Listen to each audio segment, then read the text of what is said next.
श्री यादव जी पूरे गांव शहर घूम रहे हैं, जनसंवाद का कार्यक्रम कर रहे हैं, तो माई बहन योजना के बारे में चर्चा कर रहे हैं। देखिए, इस बात को हम सब जानते हैं कि अगर घर की महिला खुश है, घर की महिला का आप ध्यान रख रहे हैं, तो न सिर्फ एक परिवार का बल्कि पूरे समाज का निर्माण कर रहे हैं। और ये सोच तेजस्वी यादव की है कि महिलाओं का सम्मान किया जाए, महिलाओं के हाथ में शक्ति दी जाए, महिलाओं को आर्थिक शक्ति दी जाए, जो बहुत महत्वपूर्ण है। और इसलिए उन्होंने ये अनाउंस किया है, ये घोषणा की है कि हमारी सरकार बनते ही हर एक महिला को माँ को 2500 रुपए की मासिक सपोर्ट दिया जाएगा। अब आप ये सोच के देखिए कि हर घर में, हर परिवार में 2-4 महिला होती है। अगर 4 महिला भी किसी परिवार में है तो 10,000 रुपए की राशि उसको घर घर में पहुंचेगी। आप सोचिए उससे कितना भला होगा, उससे कितना लोगों का परोपकार होगा, उससे कितना खुशहाली आएगी। और जो बदहाली में लोग घूम रहे हैं, जिनके पास लालटेन जलाने का पैसा नहीं है, जिनके पास गोबर पे ही खाना बनाने का, गोईठा पर भी खाना बनाने का पैसा नहीं है, उनके घर में भी खुशहाली होगी। इसीलिए हम कहते हैं कि तेजस्वी यादव यानी जन सरोकार का नेता, तेजस्वी यादव यानी जन सरोकार की सरकार। और ये जो भी मनुवादी सरकार है वो आपकी नहीं सोचती है, वो सोचती है अंबानी की, अडानी की और मनुवादियों की, जो ये चाहते हैं कि पूरे देश को एक रंग में, भगवा रंग में रंग दिया जाए और हिंदू मुसलमान करवा करके पूरे देश को, समाज को विघटन की कगार पे लाया जाए और पूरे देश में किसी न किसी तरह का गृह युद्ध छेड़ दिया जाए। आप सबको इस बात को समझना होगा कि आपने ये भी सुना होगा, तेजस्वी यादव ने अपनी बातों में कहा है कि अगर हमारी सरकार आई तो गरीबों के लिए 200 यूनिट बिजली मुफ्त। हम आप लोगों से ये प्रश्न कर रहे हैं कि जो छोटे घर के लोग हैं, जो जिनका घर 2 कमरों का है या जिनके घर में बहुत ज्यादा बिजली की उपयोगिता नहीं है, वो 200 यूनिट से ज्यादा बिजली कहाँ जलाते हैं? यानी कि बिहार की एक बड़ी आबादी, बिहार की 2/3 से ज्यादा आबादी के लिए बिजली मुफ्त हो जाएगी। ये मामूली बात आप समझ रहे हैं? आज हम लोग किस चीज में त्रस्त हैं? बिजली का बिल देने में, स्कूल की फीस देने में। स्कूल को, शिक्षा को लेकर के भी उनकी अपनी सोच है कि हर जिले में, हर प्रखंड में, हर पंचायत में ऐसे स्कूल को और बढ़ाया जाए ताकि लोग जो शिक्षा नहीं पा रहे हैं या उनके पास वैसा इंसेंटिव नहीं है जो स्कूल तक अपने बच्चों को भेजें, उनको अपने बच्चों को स्कूल तक पहुंचाने और भेजने की व्यवस्था की जाए। याद रखिएगा, 21वीं सदी के भारत में अगर शिक्षा नहीं है तो अधिकार है, और शिक्षा ही आपका सबसे बड़ा हथियार है।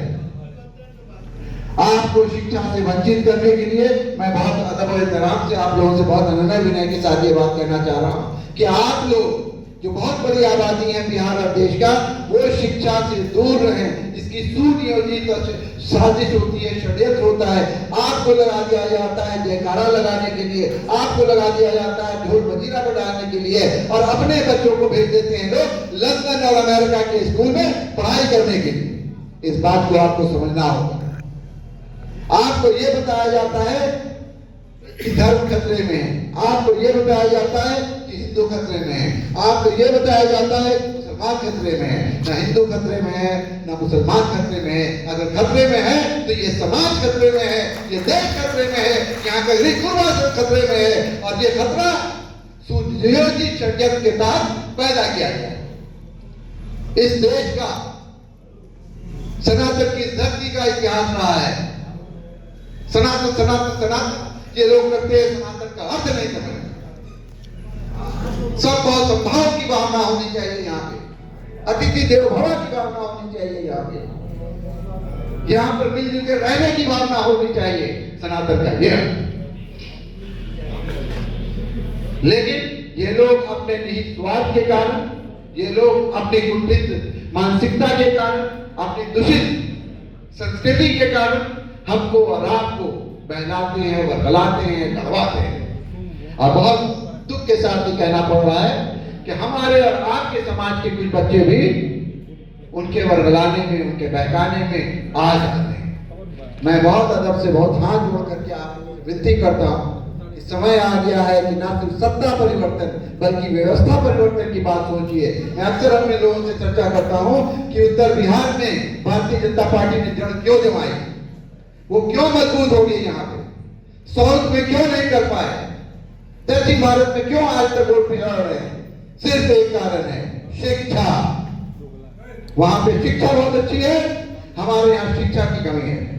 दूसरी बात कि उन इलाकों में आप जाइएगा तो भारत में जितने भी सामाजिक सुधार के आंदोलन हुए हैं वो उन्हीं इलाकों में हुए हैं, चाहे वो पेरियार का आंदोलन हो, चाहे गौरियम्मा का आंदोलन हो, चाहे ज्योतिबाई फुले का आंदोलन हो, जितने भी आंदोलन हुए हैं समाज सुधार के, वो उन्हीं इलाकों में ज्यादा हुए हैं। हम लोगों ने सत्ता यहाँ जरूर पाई, सत्ता पे हम जरूर काबिज हुए, लेकिन सुनियोजित तरीके से, सुव्यवस्थित तरीके से समाज में जागृति लाने में हम कहीं ना कहीं पिछड़ गए। और यही कारण है कि आज पिछड़ा दलित, अति पिछड़ा का बच्चा भी कहीं ना कहीं वो झंडा ढोना शुरू कर दिया। उन लोगों को जिनको जो भव्य राम मंदिर बना है अयोध्या में, उस कार्यक्रम में हिस्सा लेने के लिए बुलाया नहीं गया, दावतनामा नहीं मिला, निमंत्रण नहीं मिला, वो लोग भी जाकर के उनका नारा लगा रहे हैं। इससे बड़ा दुर्भाग्य और क्या हो सकता है।